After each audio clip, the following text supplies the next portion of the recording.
Bonsoir, c'est maintenant la séquence dédiée aux femmes et aux hommes qui font le changement maintenant.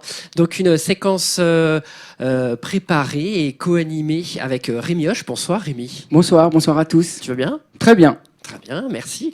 Alors on va se consacrer donc au sujet des médias, mais de façon un petit peu détournée, avec deux invités ce soir. Nous accueillons Yael Benayoun. Bonsoir Yael. Bonsoir. Et Irénée Regnault. Bonsoir. Bonsoir Irénée. En fait, vous allez nous parler du mouton numérique. Et puis, on va découvrir en fait ce qu'est ce collectif. Et puis, on va aller ensuite un petit peu plus loin. Et puis, on va essayer de se questionner aussi sur le rapport aux médias. Avant toute chose, Rémi, est-ce que tu pourrais nous parler en quelques mots de nos invités? Alors en deux mots, Yael et Irénée, donc vous êtes tous les deux consultants dans le domaine de la transformation numérique. Vous travaillez à la fois pour des entreprises et pour aussi le secteur public.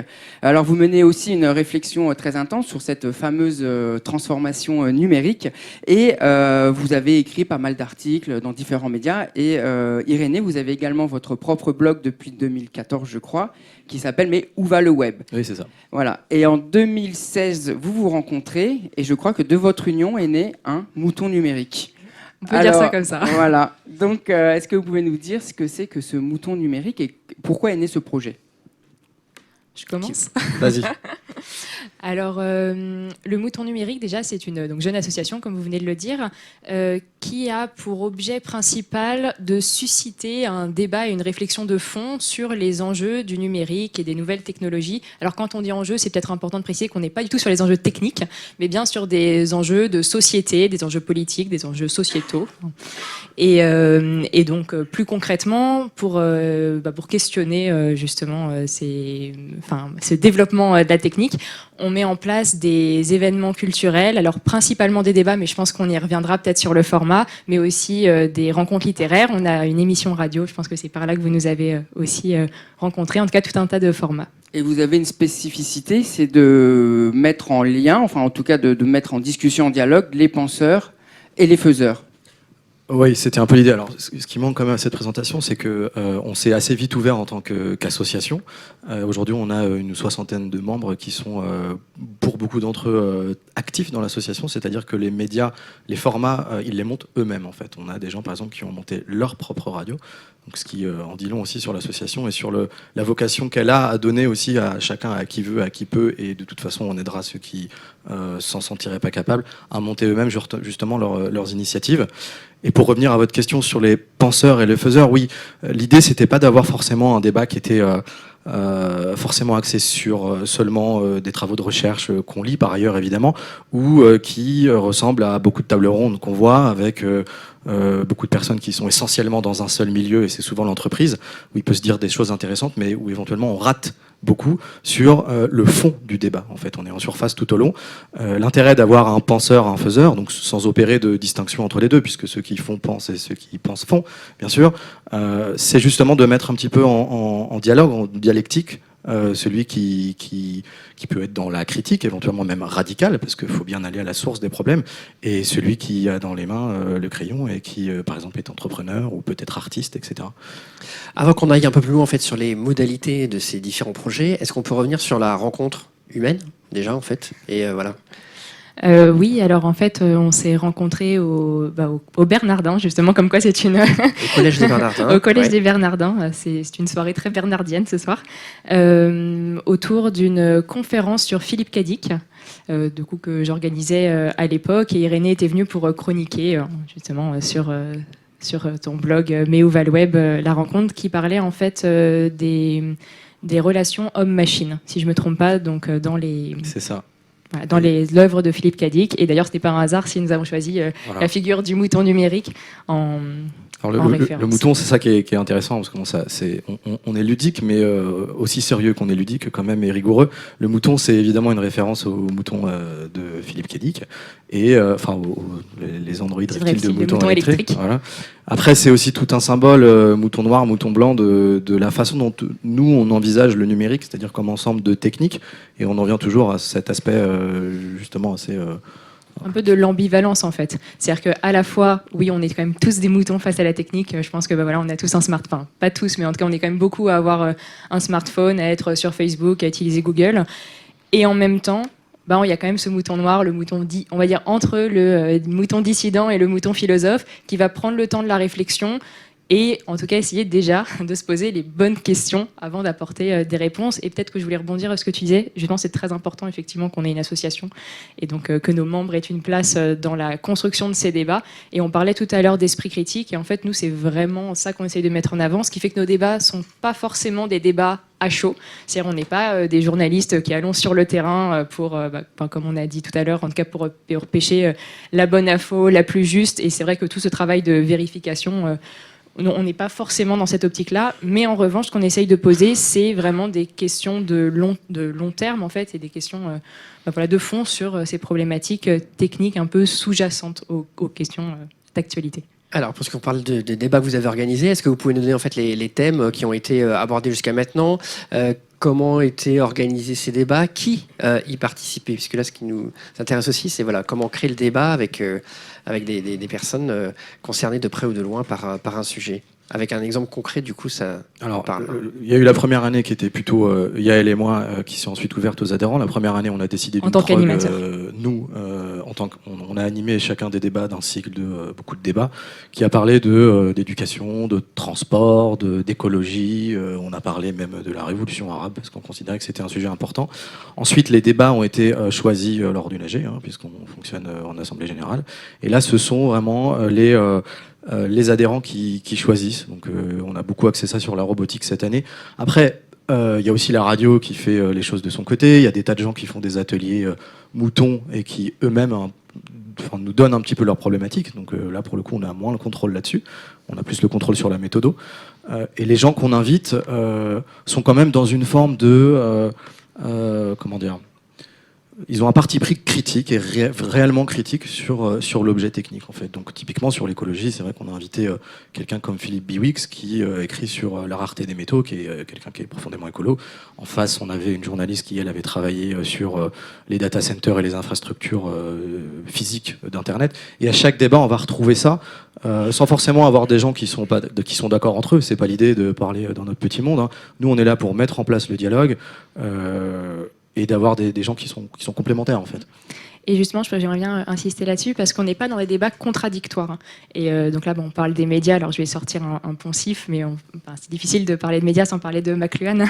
Donc, effectivement, le média, c'est déjà le message. Et en fait, je pense qu'on a aussi essayé de réfléchir au format qu'on a voulu mettre en place et à se dire, en fait, comment est-ce qu'on peut penser à un format de débat qui induisent finalement un mode de réflexion et plus largement un mode de société. Donc, vous voulez des choses concrètes. Par exemple, McLuhan donne l'exemple de l'imprimerie. Je trouve que c'est un bon exemple. Il dit, en fait, l'imprimerie, donc c'est un média. Donc, on arrive effectivement à la presse papier. Ça induit finalement d'avoir un réseau centralisateur. Et donc, en fait, ça induit une société qui devient centralisatrice, jacobienne, etc. Et donc, là, ce qui est intéressant, je pense, dans le débat aussi, c'est de se dire, on parlait des youtubeurs tout à l'heure, on parle aussi, on pourrait parler de la thèse en 120 secondes. Enfin, il y a eu un article qui est sorti il n'y a pas longtemps là-dessus. On est vraiment sur des formats très courts, très ludiques, qui, en fait, peut-être plus que est révélateur de la société, induisent aussi un certain mode de société. C'est pour ça que nous, en fait, on prend un peu de recul par rapport à ça, en se disant, on va essayer finalement de revenir à des débats un peu classiques, dans le sens où finalement, effectivement, c'est deux personnes, effectivement, ça dure 1h30, mais on n'est pas dans un débat contradictoire où finalement, il y aurait une personne qui serait contre et une personne qui serait pour, ou après, il suffirait de compter les points pour dire, voilà, finalement, on est plus d'accord avec celle qui est pour ou plus d'accord pour celle qui est contre, mais vraiment de poser la question un peu derrière. Donc, par exemple, effectivement, sur Internet, l'idée, c'était pas de dire... oui, Internet, ça nuit à l'écologie ou pas, et donc c'est bien ou c'est mal, mais c'était vraiment de montrer la structure et l'infrastructure que ça induisait, et après de se dire, en fait, politiquement, comment est-ce qu'on peut changer les choses, et quel choix peut-être on a en notre possession pour faire évoluer le problème. Alors le mouton numérique, donc on l'a compris, donc il y a le format débat en tant que tel, donc qui est en présentiel avec des vrais gens, c'est ça, dans la salle. C'est ça, c'est des vrais gens. Avec des vraies personnes qui débattent, c'est ça, des vrais animateurs.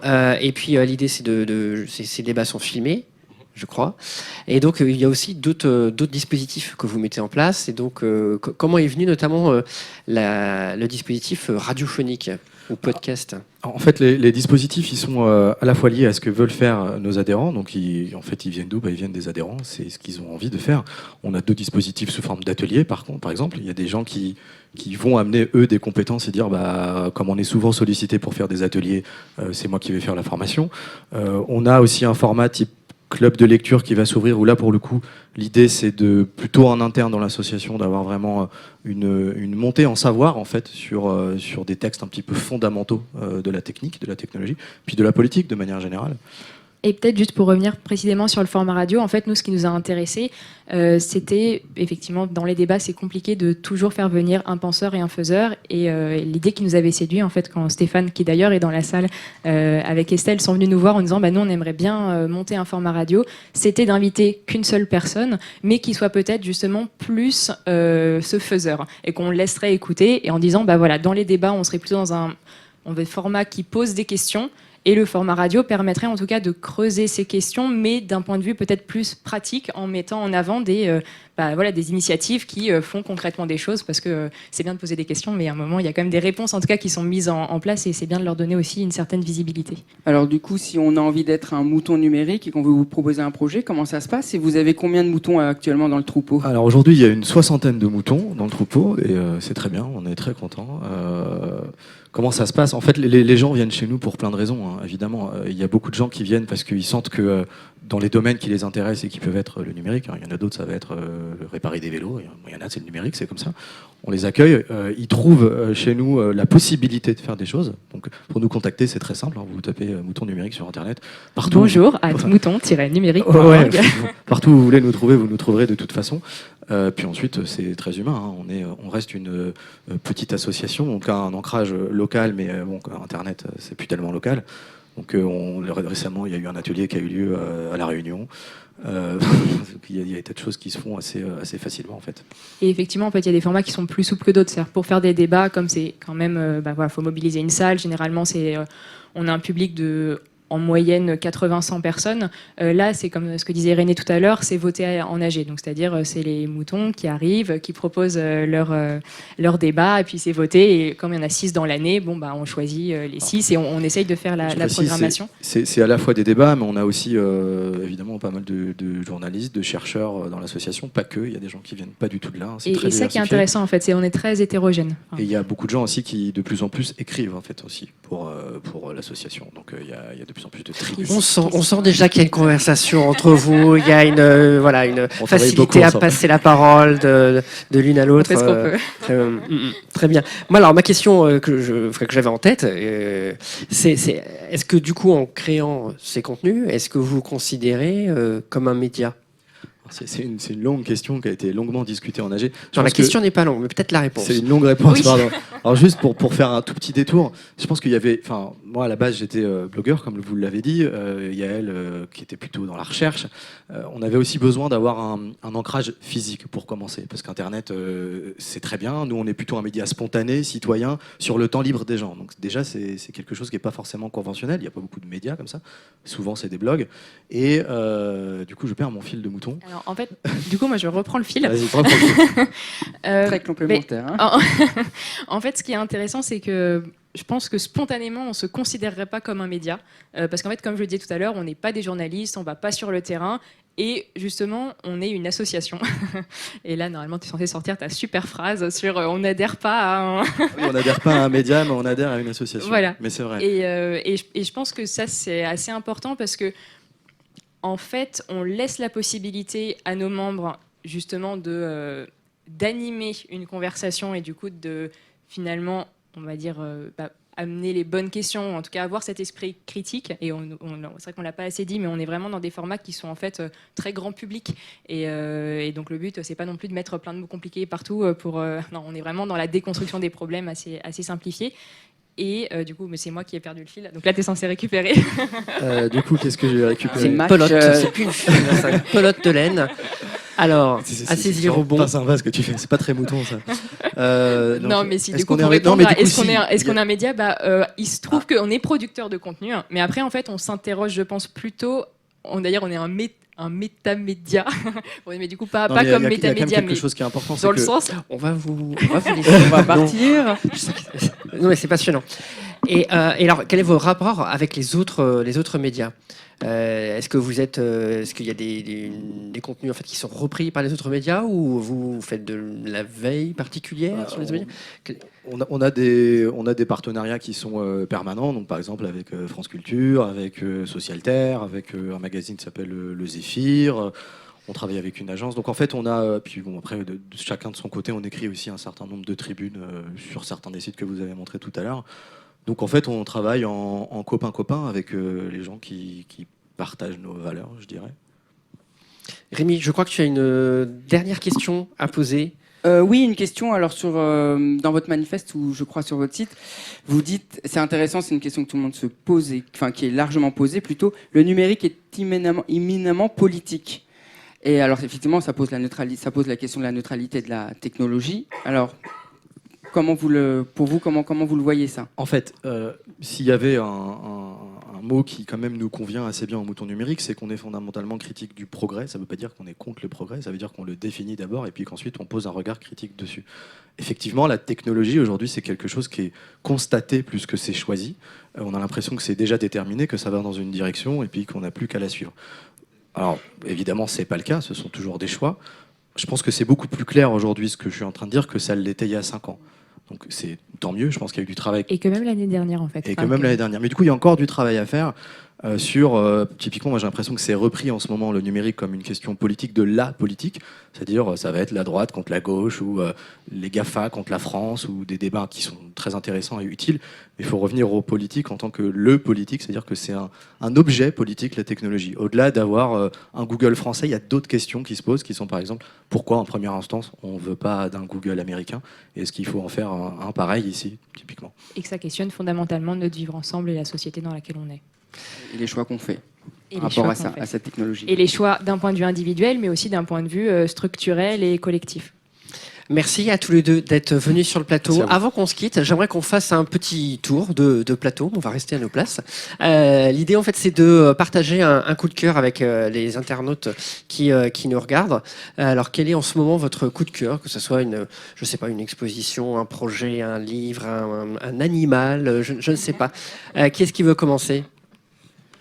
Alors moi j'y ai réfléchi le temps d'un instant. Le premier truc qui m'est venu en tête, c'est la bande dessinée de Robin Cousin qui s'appelle Le profil de Jean Melville. C'est quelqu'un qu'on a reçu récemment, Mouton, qui est un jeune auteur de bande dessinée. Ça doit être sa 3e. Et ça parle d'un petit bonhomme qui se rebelle un peu contre les grandes sociétés du numérique. Et c'est très poétique et vraiment à lire. Très bien, Je merci. le conseille beaucoup. Alors moi, du coup, je vais peut-être partir sur un projet avec qui, d'ailleurs, qu'on a rencontré l'année dernière, qui s'appelle les designers éthiques.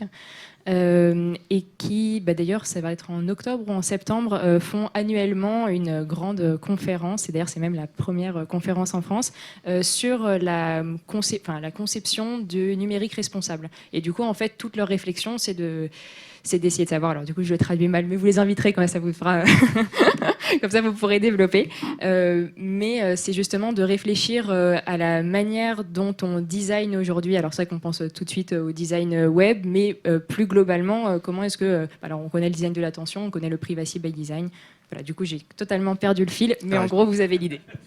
Oh, d'accord, on Comment ira. on fabrique des produits numériques qui respectent les humains. Éthique, responsable. D'accord, on ira voir un petit peu de façon plus précise ce qu'ils font alors. Très bien, merci merci Yael. Rémi, toi tu as un coup de cœur aussi? Ouais, un coup de cœur art contemporain pour changer. C'est un artiste très connu qui s'appelle Subodh Gupta. J'ai toujours du mal. Pardon? Subodh Gupta. Merci. C'est un artiste indien, une star de l'art contemporain. C'est à la Monnaie de Paris jusqu'au 26 août. Et c'est vraiment sa première rétrospective en France. C'est assez fascinant. Il travaille avec les ustensiles traditionnels indiens et il construit des énormes sculptures notamment. On peut en voir d'ailleurs gratuitement dans la cour de la Monnaie de Paris. Et après, il y a plein d'autres installations où on mélange un peu le sacré et le quotidien. Et c'est assez passionnant. Très bien, très rapidement, moi aussi j'ai un petit coup de cœur, ça s'appelle Les Promesses de l'Aube. C'est une pièce de c'est pas du tout Les Promesses de l'eau, en fait, c'est un autre coup de cœur. En fait, je suis en train de confondre. Il y a une pièce en fait du Théâtre des Possibles en fait qui est jouée actuellement à Avignon que je vous conseille. Donc, je vais tweeter en fait le nom qui m'est voilà du Théâtre des Possibles qui est mis en scène par Violaine Arsac et qui écrit et mis en scène par Violaine Arsac et qui questionne un personnage médecin scientifique avec son rapport à l'intelligence artificielle. Voilà, il y en a une belle pièce très chouette dont je vous retrouverai le nom.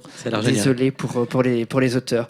Merci à tous les deux d'être venus. Merci beaucoup. On va pouvoir revoir très bientôt cette séquence sur les réseaux sociaux avec le hashtag RDVF comme les rendez-vous du futur. Mais là, tout de suite maintenant, c'est le moment de découvrir la chronique de Nicolas Hopno, d'où The Good